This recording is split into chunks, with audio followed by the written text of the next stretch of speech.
안녕하십니까. 어, 동나저씨 TV, 신상TV의 신상철입니다. 오늘은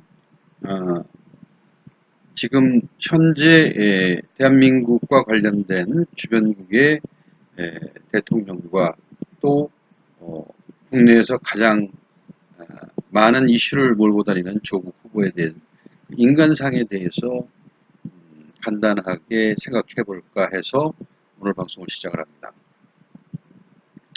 저는 우리나라뿐만 아니라 전 세계에서 상당히 경랑에 휘말리는, 전 세계가 경랑에 휘말리는 그러한 상태를 현 상황에 적합하다고 생각을 하고 있습니다. 이러한 경랑에 휘말리는 근원은 미국의 도널드 트럼프 대통령이 횟집에 칼 휘두르듯이 지금 세계 정치와 경제를 난도질하고 있기 때문에 상당히 불확실한 세계 경제와 한국 경제가 당면에 있다고 생각을 하는 것입니다. 그런데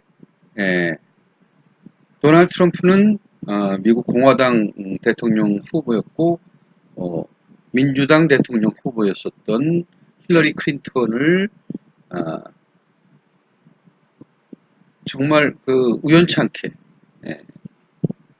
지리라고 생각을 했는데 우연찮게 이겨서 대통령이 된 장본인입니다. 대통령 선거에 승리하고도 자기 자신도 깜짝 놀라는 그러한 인간입니다. 뭐 그럴 수밖에 없는 것이 그 당시에 평균 지지율 자체가 힐러리 클린턴보다는 상당히 밀려있는 그런 상태였습니다.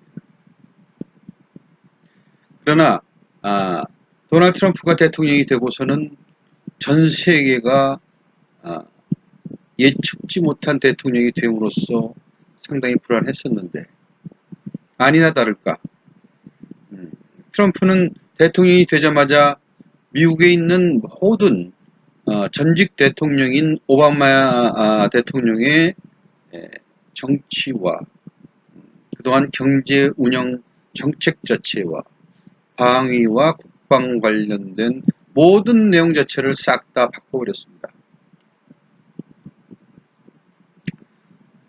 오바마 케어라는 의료 보험 자체도 없애버렸고 또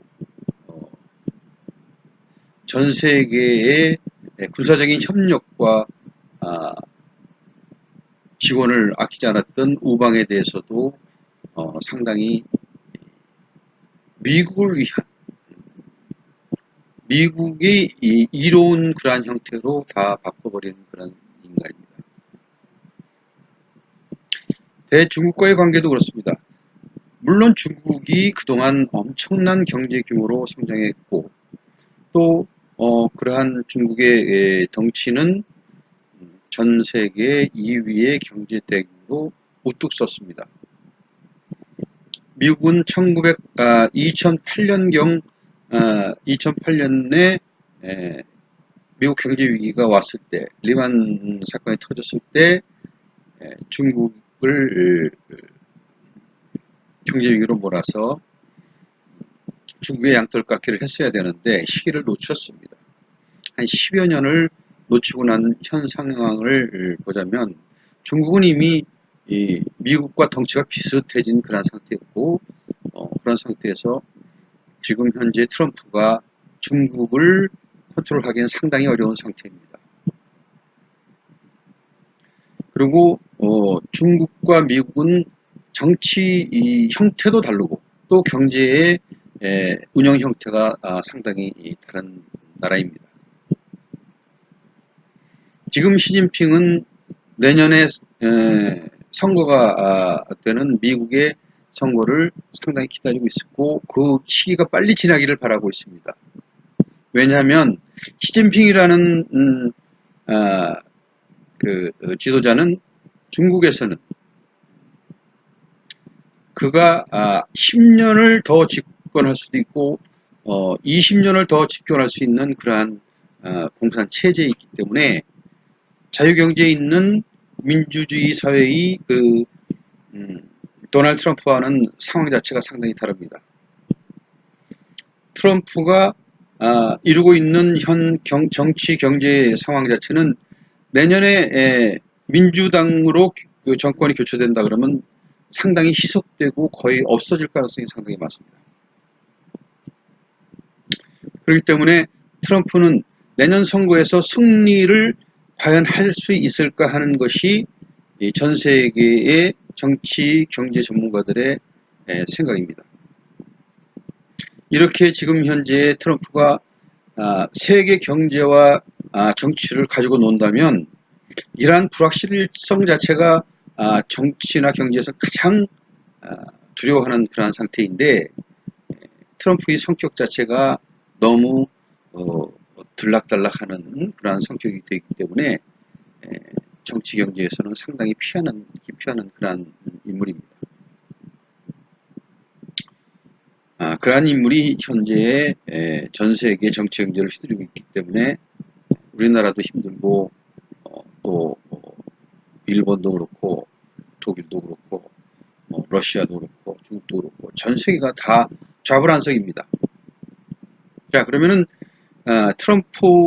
미국 트럼프 대통령과 한국의 문재인 대통령 간의 정치 경제의 역할은 어떻게 나눠져 있는지를 한번 보자면 문재인 대통령은 트럼프 대통령의 요구를 수용할 수밖에 없는 그러한 처지에 있습니다. 그러나 이것은 우리나라가 어떻게 정신을 차리고 있느냐에 따라서 다른 것입니다. 호랑이 굴에 가서도 우리나라는 정신을 바짝 차리면 됩니다. 그 얘기는 무엇이냐면 현재 트럼프 대통령은 주한 미군 체제비라든가 운영비 자체에 대한 증액을 요구하고 있습니다.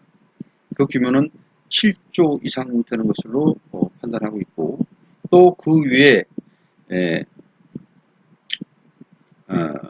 방위 산업에 대한 신무기 구입 자체를 상당히 대시를 하고 있기 때문에 푸시를 하고 있기 때문에 그런 것까지 생각을 한다면 한 3, 4년 주기로 해서 수십조 원의 무기 구매와 방위비 분담금을 지불하게끔 그렇게 되는 그런 상황입니다.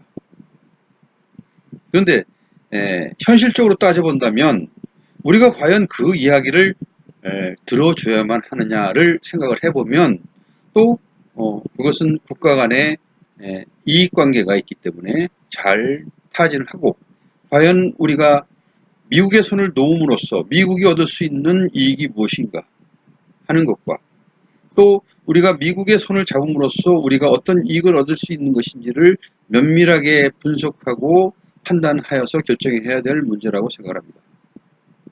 정치 외교적으로는 우리나라는 일본과 미국과의 관계가 상당히 중요합니다.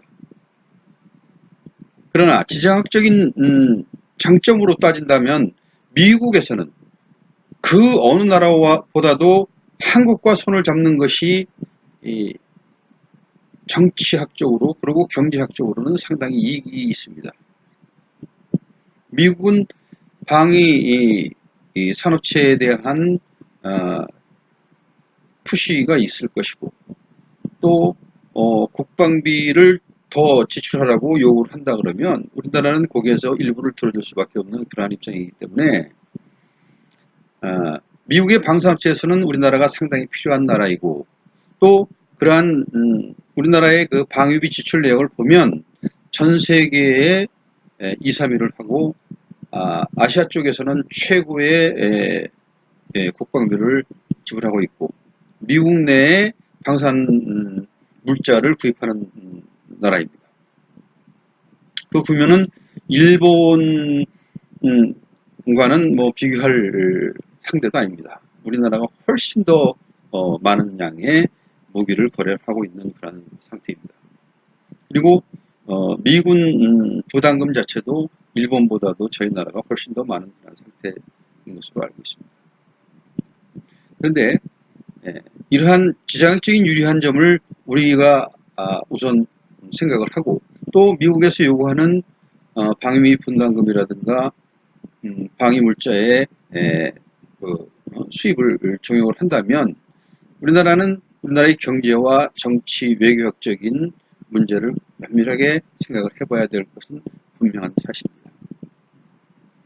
그런데 현재 문재인 대통령은 그러한 것 자체를 그렇게 계산을 못하는 그런 상태인 것으로 저는 판단하고 있습니다.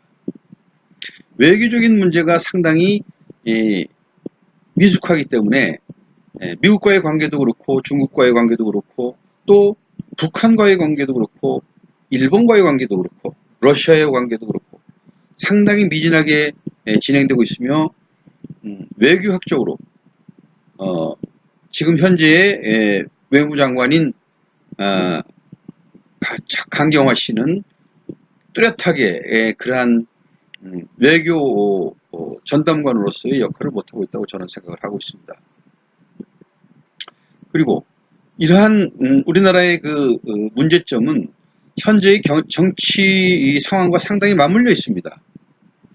그것은 문재인 대통령이 조국을 법무장관으로 지명을 해서 일어난 일련의 국론 분열을 조장을 한 것이 조국과 문재인 대통령이라고 저는 생각합니다. 우리나라에서 조국이 아니면은 법무장관 할 사람이 없었단 말입니까? 그리고 법무장관이 비리가 많다면 그것은 잘라줘야 되는 것이 대통령으로 할 일이지, 그러한 비리를 안고 자기의 위험을 무릅쓰고 불쏘시개로 들어가는 미련한 대통령이 세상에 어디 있단 말입니까? 저는 그렇게 생각합니다. 현 정부가 조국을 법무장관으로 임명을 한다면 우리나라는 법치에 대해서는 빵점인 나라가 되는 것입니다. 이러한 것을 미연에 방지하기 위해서 문재인 대통령께서는 조국을 탈락시켜야 되는 것이 맞다고 저는 생각을 합니다. 내가 전에도 말씀드렸지만 대한민국에서는 대통령이 누가 되든 법무장관이 누가 되든 대한민국은 대세를 가지고 선한 방향으로, 좋은 방향으로 움직이는 나라이기 때문에 결코 멸망하거나 그들이 생각하는 만큼 어처구니없는 나라가 절대 될 수가 없습니다. 대한민국은 전 세계 문맹률에서는 최고입니다. 전 국민이 글자를 읽을 수 있고 그 내용을 파악할 수 있는 전 세계 어디에도 없는 정말 문맹률 제로인 나라입니다. 그런 나라에서 대통령이나 법무장관이 한 사람이 된다 안 된다 이러한 문제가 아닙니다. 그들보다 더 똑똑하고 더 활동적이고 더 면밀하게 검찰개혁과 사법개혁을 할 수 있는 그러한 인물들은 상당히 많다고 생각을 합니다. 그렇기 때문에 현 정치 불안을 방지하기 위해서라도 조국을 놓으십시오. 그리고 일본의 아베는 정말 미련하고 둔한 그러한 인간이며 자격지심이 너무 많은 인간입니다. 그것을 우리가 잘 보듬고 타일러서 데리고 다녀야지 그것과 같이 대립해서 싸우는 것이 말이 됩니까? 저는 그것도 옳지 않다고 생각합니다. 국민 여러분께서는 두 눈 부릅뜨고 현재의 문재인 정부가 하는 그러한 치졸한 정치 싸움, 조국 후보 정말 치졸하고 머리는 사회주의자임은 틀림없습니다. 그러나 행동은 정말 쓰레기 자본주의자와 같이 그렇게 행동을 하는 그러한 사람을 어떻게 법무장관으로 한단 말입니까? 저는 국민 여러분께서 좋은 판단을 하고 또 그러한 정치를 한다면 차후에 내년에 총선에서는 절대 더불어민주당이 표를 얻지 못할 것이라고 저는 확신합니다. 여러분, 오늘은 주위에 트럼프 대통령과 문재인 대통령 그리고 조국이라는 인간 때문에 점점 시끄러워지는 나라를 걱정하면서 동네 아저씨 TV, 신상 TV의 신상철 오늘 방송을 하였습니다. 앞으로 더 좋은 내용으로 방송하겠습니다. 좋아요, 구독 버튼 꼭 눌러주시고 앞으로 저를 추천도 많이 해주시면서 더 많은 구독을 바랍니다. 감사합니다.